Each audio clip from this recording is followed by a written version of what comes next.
Zdravím vás, dobrý deň. Rád by som vám predstavil ďalšiu spoločnosť, ktorú sledujeme a je súčasťou nášho portfólia. A toto video bude prístupné len pre ľudí na Patreone, keďže je to môj insight na to, ako sa pozeráme na túto firmu, ako túto spoločnosť vyhodnocujeme. Ide o spoločnosť Viasat.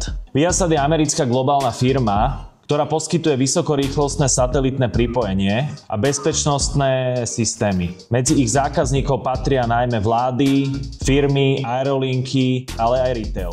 Spoločnosť bola dlhodobo vnímaná negatívne na trhu, keďže v roku 2023 sa mergeli so spoločnosťou Inmarsat. Inmarsat poskytuje satelitné pripojenie, teda Wi-Fi, hlavne pre aerolinky. Tým, že Viasat túto spoločnosť prebral, Viasat na seba zobral pomerne veľký dlh a odvtedy sa snaží synergiami dosiahnuť lepšiu efektivitu a vyššiu ziskovosť. Zatiaľ sa im to nedarí, takže akcie Viasatu posledné roky underperformovali, kedy sa ocitli až niekde na úrovni $10 za akciu.